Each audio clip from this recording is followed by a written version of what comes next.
আসসালামু আলাইকুম এভরিওয়ান। মিথ্যে মায়া গল্পের 12 নম্বর পর্ব। আর ভিডিওটা ইউটিউব থেকে দেখলে অবশ্যই চ্যানেলটা সাবস্ক্রাইব করে দিবা, আর যদি ফেসবুক পেজ থেকে দেখো তাহলে পেজটা অবশ্যই ফলো করে দিবা। আমাদের পেজের নাম রেদওয়ান অলওয়েজ অন ফায়ার। তো চলো বেশি কথা না বলে গল্প শুরু করা যাক। আকাশ মেঘলা দুইজনেই ডিঙিতে বসলো। মাঝি বলল, বাবাজি, মেঘলা কিন্তু সাঁতার জানে না, একবার পরে গিয়ে ডুবতে বসেছিল, একটু দেখে যাবেন। আকাশ বলল, চিন্তা করবেন না চাচা, আমরা সাবধানেই যাব। ডিঙ্গির দুই পাশে দুইজন বসলো। কিছু দূর যাওয়ার পর আকাশ বলল, মেঘলা, যদি কিছু মনে না করিস তুই আমার পাশে এসে বসবি। মেঘলা বলল, মনে করব কেন, দাঁড়ান আসছি। আকাশ বলল, দাঁড়া, তোর আসতে হবে না, আমি আসছি, তুই কখন পরে যাবি কে জানে। বলতে বলতে মেঘলার পাশে গিয়ে বসলো। দুইজনেই খুব খুশি। কিন্তু কিছু দূর যাওয়ার পরে চারদিক অন্ধকার হতে শুরু করলো। আকাশে মেঘ জমেছে। আকাশ বলল, এই অসময়ে বৃষ্টি, একটু আগেই তো রোদ ছিল। আকাশ দুশ্চিন্তায় পড়ে গেল। কিন্তু মেঘলা বৃষ্টি আসার লক্ষণ দেখে খুশিতে পাগল প্রায়। আকাশ অবাক হয়ে বলল, মেঘলা, তুই কি পাগল হয়ে গেছিস?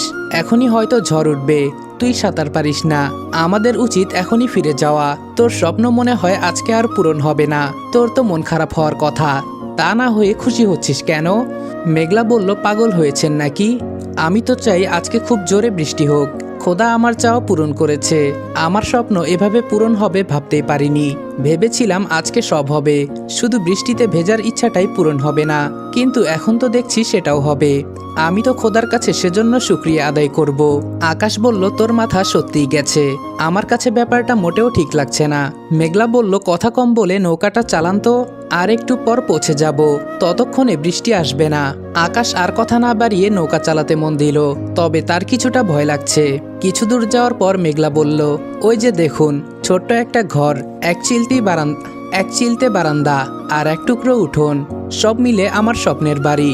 আকাশ অবাক হয়ে দেখছে, এই বিশাল বিলের মাঝখানে একটা দ্বীপের মতো টিলা, তার ওপর একটা ছোট্ট ঘর, অসম্ভব সুন্দর পরিবেশ। কিছুক্ষণের মধ্যেই তারা পৌঁছে গেল। মেঘলা আকাশকে নিয়ে ঘরে গেল।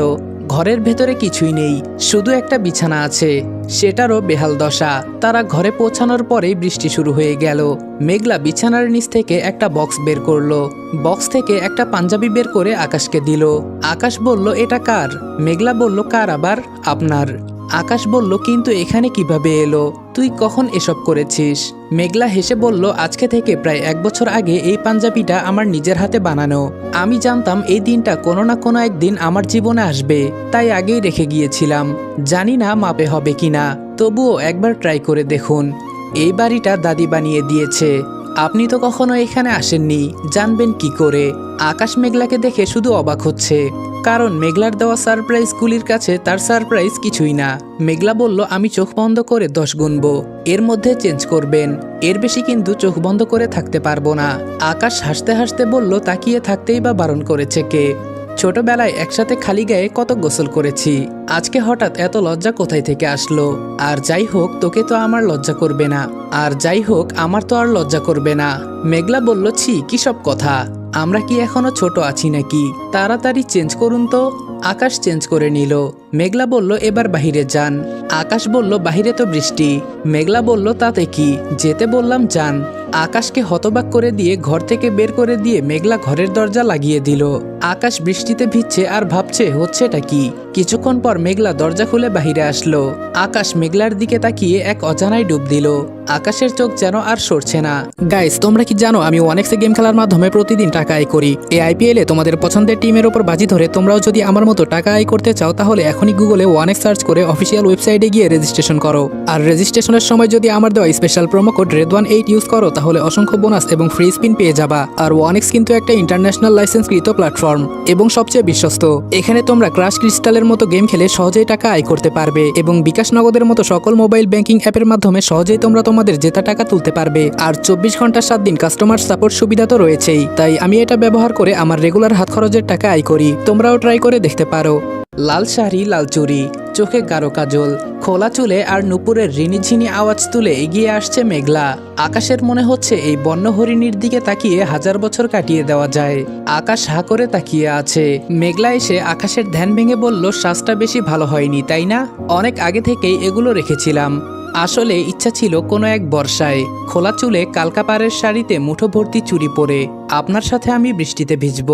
সেদিন মেঘলা আকাশ এক হয়ে মিশে যাবে প্রকৃতির মাঝে। এতক্ষণ মেঘলা স্বাভাবিকভাবে কথা বলছিল, কিন্তু হঠাৎ মেঘলা চিৎকার করে বলতে লাগলো, বৃষ্টির প্রতিটা ফোঁটাকে, আকাশের ওই মেঘগুলিকে, বিশাল জলরাশির হাজারটা পদ্মকে সাক্ষী রেখে বলছি, আমি আপনাকে ভালোবাসি আকাশ, খুব ভালোবাসি আপনাকে। খোলা জায়গায় চিৎকার করে বলায় কথাগুলি বারবার প্রতিধ্বনি হতে লাগলো। এবার মেঘলা আকাশের কাছে এসে দুই হাত বাড়িয়ে আস্তে করে বলল, রৌদ্রময় আকাশ কি আজকে মেঘলা হবে? আপনি হবেন আমার। আকাশ কথা বলার ভাষা হারিয়ে ফেলেছে। আকাশ যদিও বৃষ্টিতে ভিজছে, দেখে বোঝার কথা না কোনটা চোখের পানি আর কোনটা বৃষ্টির পানি। তবুও মেঘলা আকাশের কাছে এসে বলল, আপনার কি হয়েছে? আপনি কাঁদছেন কেন? আকাশ মেঘলাকে জড়িয়ে ধরে বলল, তোর ভালোবাসার কাছে আমার ভালোবাসা কিছুই না মেঘলা। কিভাবে পারিস এত ভালোবাসতে? তুই আজকে আমাকে যে খুশি উপহার দিলি আমি কোনোদিন ভুলবো না মেঘলা। এই আকাশ সারা জীবন মেঘলার থাকবে। মেঘলা আকাশকে নিয়ে বৃষ্টিতে ভিজতে লাগলো। আকাশ টাইমার দিয়ে তাদের এই মধুর সন্ধিক্ষণকে গ্যালারিতে বন্দি করে রাখলো। কিছুক্ষণ ভেজার পর তারা ঘরে গেল। দুইজনেই ভেজা কাপড় বদলে নিল। এখন প্রায় 3টা বাজে। আকাশ বলল, মেঘলা এবার আমাদের যাওয়া উচিত, কারণ দেরি হলে তোকে বকা দিবে। মেঘলা বলল, এই দিনটা আর কোনোদিন আসবে না। ইচ্ছের হাজার রঙের সুতায় বোনা স্বপ্নগুলি পূরণ করতে একদিন না হয় বকাই খেলাম। তখনই মাছি এসে একটা ব্যাগ দিল। আকাশ বলল, এগুলো কি? মেঘলা বলল, কিছু না, বৃষ্টি কমে গেছে, আপনি বাহিরে যান। মাঝি চাচা উনাকে একটু ঘুরিয়ে নিয়ে আসুন তো। আকাশ বলল, বাহিরে যাব কেন, এখানেই থাকি। মেঘলা বলল, উফ, বেশি কথা বলেন, আপনি যান তো, যতক্ষণ না আমি বলছি আসবেন না। মেঘলা জোর করে আকাশকে পাঠিয়ে দিল। কিছুক্ষণ পর আকাশ অনেকগুলি পদ্ম নিয়ে ফিরে আসলো। মাঝি তাকে নামিয়ে দিয়ে চলে গেল। আকাশ এসে আবার অবাক হলো, কারণ যেখানে এমন একটা ঘরে এই বৃষ্টির দিনে রান্না করা প্রায় অসম্ভব, সেখানে মেঘলা তার প্রিয় খিচুড়ি রান্না করেছে। মেঘলা বলল, দাঁড়িয়ে আছেন কেন? আসুন, রেস্টুরেন্টের খাবারের চেয়ে ভালোই হবে মনে হয়। আকাশ বলল, এত কিছু কিভাবে করলি? মেঘলা বলল, কিভাবে করব, হাত দিয়েই করেছি। আসুন তাড়াতাড়ি খেয়ে নিন, আমাদেরকে আবার যেতে হবে। এবার কিন্তু সত্যি দেরি হয়ে যাচ্ছে। আকাশ এসে খেতে বসলো। আকাশ বলল, খাইয়ে দে। মেঘলা বলল, বয়সে আমি ছোট, আপনার উচিত আমাকে খাইয়ে দেওয়া। আকাশ বলল, আচ্ছা আয় দিচ্ছি। আকাশ মেঘলাকে খাইয়ে দিল, আর মেঘলাও আকাশকে। এবার ফিরে আসার পালা। আকাশ বলল, আজকের দিনটা এত ভালো কাটবে ভাবতেই পারিনি। মেঘলা বলল, আমারও খুব ভালো লেগেছে। মেঘলাদের ফিরতে প্রায় 8টা বেজে গেছে। আকাশ বলল, তুই যা, আমি বাইকটা রেখে আসছি। মেঘলা বলল, আজকে কপালে কি আছে কে জানে। মেঘলা মনে মনে বলল, আজকে কপালে কি আছে কে জানে, নিশ্চয়ই খুব বকা খেতে হবে। যেই কথা সেই কাজ। ঘরে ঢুকতেই শুরু হয়ে গেল বকাবকি। রাবেয়া বেগম বললেন, নবাবজাদির এখন বাসায় আসার সময় হলো? এটাকে তোর কি হোটেল মনে হয় যে ফুর্তি করে যখন খুশি আসবি? মেঘলা চুপচাপ বকা শুনছে। বিপাশা বলল, কলেজে যাস নাকি অন্য কোথাও, নষ্টা মেয়ে কোথাকার। এই বলে মেঘলাকে থাপ্পড় মারতে গেল। তখনই আকাশ এসে বিপাশার হাত ধরে ফেলল। বিপাশা রেগে গিয়ে বলল, তুমি ওর জন্য আমার হাত ধরলে? আকাশ বলল, আমার পরিবারের কেউ অন্যায় করলে প্রতিবাদ করা আমার দায়িত্বের মধ্যে পড়ে। কি ভুল করেছে ও? তোমরা ভুলে যাচ্ছ মেঘলার এখন একটা বয়ফ্রেন্ড আছে, তাই ও এখন নাবিলের সাথে যেখানে খুশি যেতে পারে।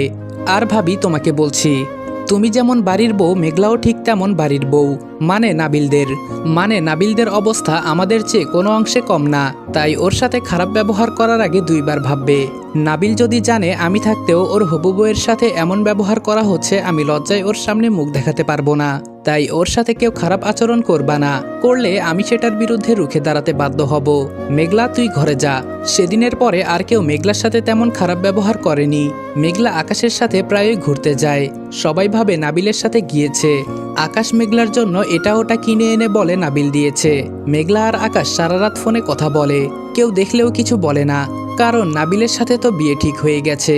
তাই মেঘলা নাবিলের সাথে প্রেম করছে এটাই ভাবে। কারণে অকারণে আকাশ মেঘলাকে নিজের ঘরে ডাকে। এখন তারা একসাথে থাকলেও কেউ কিছু বলে না। নাবিলের নামে বেশ ভালোই প্রেম করে তারা। সম্পর্কের প্রায় 3 মাস হয়ে গেছে। এর মধ্যে কখনো আকাশ মেঘলার মাঝে কখনো ঝগড়া ঝামেলা হয়নি। দুইজনেই দুইজনকে অনেক বোঝে। আকাশ মাঝে মাঝে একটু রাগ করে। যদি কখনো মেঘলা ফোন রিসিভ করতে দেরি করে, তাহলে মেঘলা আবার নানা রকম বাহানা করে আকাশের রাগ ভাঙায়। সব খুব ভালোভাবে চলছিল, কিন্তু একদিন আকাশ ফেসবুকে একটা ছবি পোস্ট করে।